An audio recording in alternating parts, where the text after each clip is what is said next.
Salut tout le monde, je m'appelle Guillaume et bienvenue sur Audiofanzine. Aujourd'hui, on prend 5 minutes pour comprendre l'alimentation des pédales d'effet. Et pour la première fois, je crois bien que je vais être capable de boucler cet épisode en moins de 5 minutes. Donc on perd pas de temps, c'est parti. À partir du moment où vous achetez une pédale d'effet, à moins qu'elle soit clairement décrite comme passive, et c'est le cas de très peu d'entre elles, certains sélecteurs d'effets, boîtier AB ou ABY, toutes les pédales vont nécessiter une forme d'alimentation pour fonctionner. Et cette alimentation, elle va pouvoir se faire de 3 manières différentes. Certaines pédales, comme par exemple les pédales Boss, vont pouvoir être alimentées simplement avec une pile 9 volts, comme celle-ci. Vous allez pouvoir utiliser un transformeur dédié par pédale et également un boîtier d'alimentation qui va vous permettre d'alimenter une ou plusieurs pédales à la fois, comme celui-ci. Ces 3 différents modes d'alimentation représentent tous des avantages et des inconvénients. C'est pas vraiment le sujet du jour, mais en gros, gardez à l'esprit qu'une pile 9 volts c'est bien parce que ça introduit pas de parasites venant du courant électrique simplement dans l'effet et donc dans votre signal sonore, mais c'est pas très bon pour l'environnement, ça se consomme relativement vite et en plus, il faut souvent ouvrir la pédale, donc avoir un tournevis sous la main afin de pouvoir changer la pile.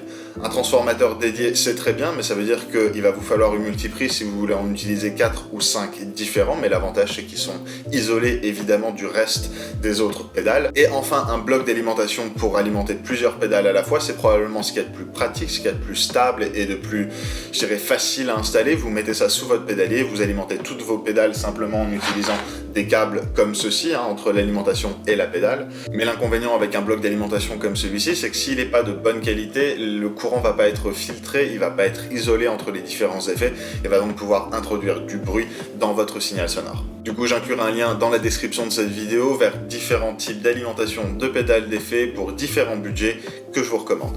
En choisissant l'alimentation pour une pédale d'effet, vous allez devoir faire attention à 3 choses qui sont le voltage, l'ampérage et la polarité. Et on attaque avec le voltage parce que c'est probablement la mesure qui est la plus couramment utilisée par les guitaristes et bassistes pour décrire le type d'alimentation qu'ils vont utiliser. Et ça va évidemment correspondre à la quantité de volts qui est nécessaire pour faire circuler le courant au travers du circuit de la pédale. Et évidemment, c'est très important de choisir le bon voltage pour chaque pédale d'effet parce qu'une pédale qui va être sous-voltée, elle va simplement pas s'allumer et une pédale qui va survolter, elle va probablement cramer. Donc dans les deux cas, pas vraiment une bonne idée, il vaut mieux faire attention au moment où vous choisissez l'alimentation plutôt que de risquer soit l'un soit l'autre. Le voltage le plus courant pour les pédales, ce sera bien entendu 9 volts, qui correspond à ces piles qui étaient historiquement utilisées pour alimenter toutes les pédales, mais vous allez retrouver de plus en plus de pédales d'effet sur le marché qui vont accepter des voltages notamment plus élevés.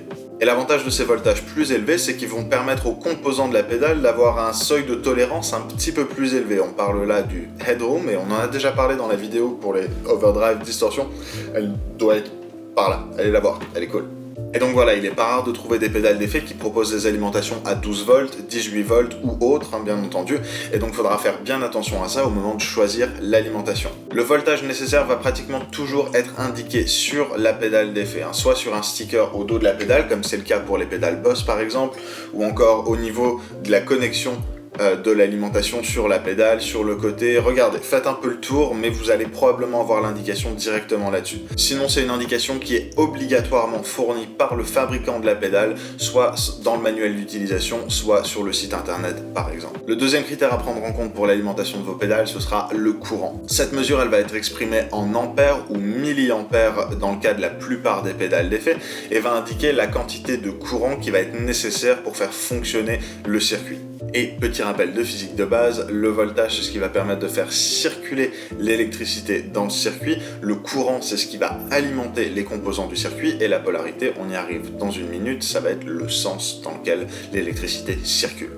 Mais donc voilà, évidemment pour faire fonctionner les composants du circuit, il va vous falloir une certaine quantité de milliampères ou ampères. Mais l'avantage de cette mesure, c'est qu'à l'inverse du voltage, qui doit être exactement au chiffre indiqué par la pédale en question, c'est que c'est un seuil minimal. Parce que la pédale va uniquement prendre le courant dont elle a besoin pour fonctionner et laisser le reste de côté. Donc en choisissant l'alimentation de votre pédale d'effet, vous voulez simplement vous assurer que les sorties de l'alimentation ou bien l'alimentation en elle-même, le transformateur, va vous proposer un ampérage qui est égal ou supérieur à ce que la pédale demande. Et enfin, on en en arrive au dernier critère de sélection qui est donc la polarité. La polarité, un peu comme le voltage, c'est vraiment important parce que ça peut complètement détruire votre pédale d'effet si elle n'est pas correcte. Vous allez retrouver deux sens de polarité différentes qui seront donc centre positif ou centre négatif et ça va être exprimé sur les effets ou les manuels d'utilisation par ce petit dessin là. Et comme je vous le disais donc, c'est tout aussi important que le voltage parce que si la polarité que vous utilisez pour alimenter la pédale d'effet n'est pas la bonne, celle-ci ne va au mieux pas fonctionner, au pire cramer. Et donc voilà, si au moment de choisir l'alimentation pour votre pédale d'effet, vous faites bien attention à ce que le voltage soit le même que celui indiqué par la pédale, l'ampérage soit égal ou supérieur à celui demandé par la pédale, et le sens de polarité soit le même que celui demandé par la pédale, vous devriez avoir aucun souci à les faire fonctionner correctement. Le petit mot de la fin, c'est évidemment, il n'y a pas de règle sans exception. Là, dans le cas de nos trois critères, pas d'exception à proprement dite, mais dans la catégorie des pédales d'effet en soi, vous allez trouver énormément de choses différentes. Bien que la plupart des pédales fonctionnent sous courant continu, vous allez trouver quelques exceptions ça et là de pédales, et notamment préamplis à lampe par exemple, qui vont fonctionner en courant alternatif, et donc ça va nécessiter une alimentation bien spécifique encore une fois. Ou par exemple, vous trouverez également des pédales qui accepteront des voltages multiples, ça va souvent se présenter comme une fourchette entre 9 volts et 12 volts, ou 9 volts et 18 volts, et donc vous pourrez l'alimenter un petit peu comme vous voulez, à partir du moment où vous êtes entre ces deux valeurs, en gardant à l'esprit que plus vous augmentez le voltage, plus vous augmentez en gros le seuil de tolérance des pièces qu'il y a dans la pédale, et donc le headroom. Ça c'est vraiment pour simplifier, mais c'est en gros un peu le résultat attendu.